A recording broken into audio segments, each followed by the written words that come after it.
World number 1 Carlos Alcaraz became the youngest ever to complete the career Grand Slam by winning his first Australian Open title. Whether through fate, luck, or coincidence, the three leading characters in the Australian Open men's draw escaped disaster and deus ex machina moments. But none more so than Novak Djokovic, whom the tennis gods blessed with outrageously good fortune. Perhaps they knew this valiant warrior could no longer defy his age, 38, and wanted to make the odds more even for the sentimental underdog. Perhaps they believed fate had treated Djokovic harshly in the past. Perhaps they sought to reward him for his good deeds off the court, and his graciousness in victory and defeat. How, other than divine intervention, can we explain the Serb receiving a fourth-round walkover from the injured Jakub Mensik? Or his quarter-final opponent, Lorenzo Musetti, retiring with a painful torn adductor when leading 6-4, 6-3, 1-3? Or when Djokovic whacked a ball in anger that barely missed a ball girl, an offense that, had it struck her, would have defaulted him, as it did when he inadvertently hit a lineswoman at the 2020 US Open. The tennis gods also smiled on Jannik Sinner, saving him from likely defeat against unheralded Elliot Spitzeri. Down 3-1 in the third set, Sinner hobbled with cramps in the debilitating heat, as play got suspended to close the roof of Rod Laver Arena due to the heat index rule. The resilient Italian recovered during the break to win the match in 4 sets. Carlos Alcaraz benefited from a fortuitous officiating decision. Struggling, he received a 10-minute medical timeout when he was a game away from a semi-final victory against Alexander Zverev. Alcaraz claimed it was a strained groin.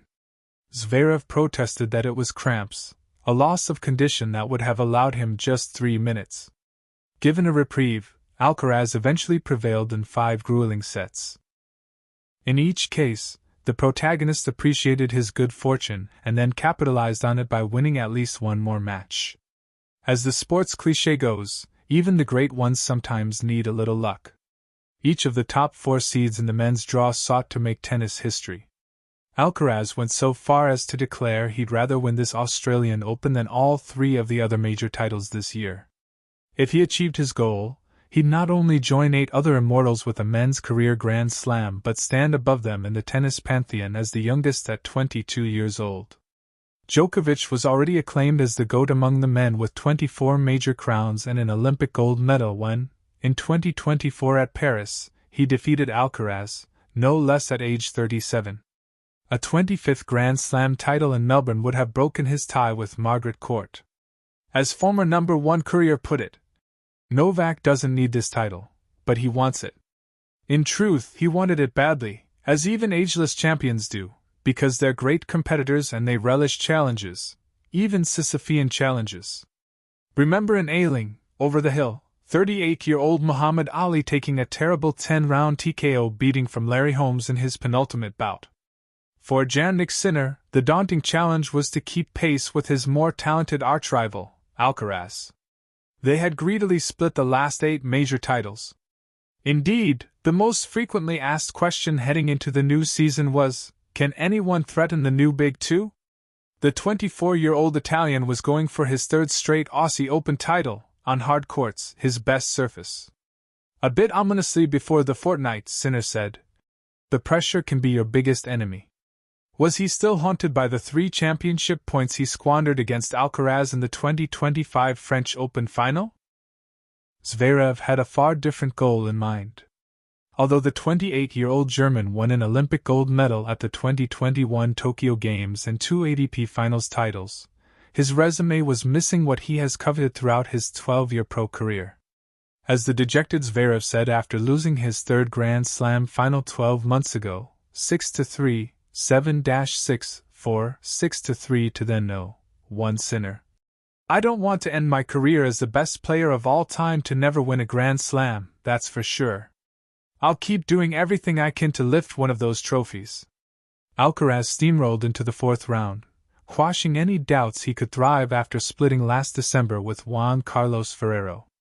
The savvy, 7-year coach gave Alcaraz valuable advice during major matches, especially about which shot to hit and where to stand. The more than capable, 56-year-old Samuel Lopez, who joined the team 2 years ago and split coaching duties with Ferrero in 2025, will be assisted by Alcaraz's older brother Alvaro, a former hitting partner. A year ago, Alcaraz told Punto de break.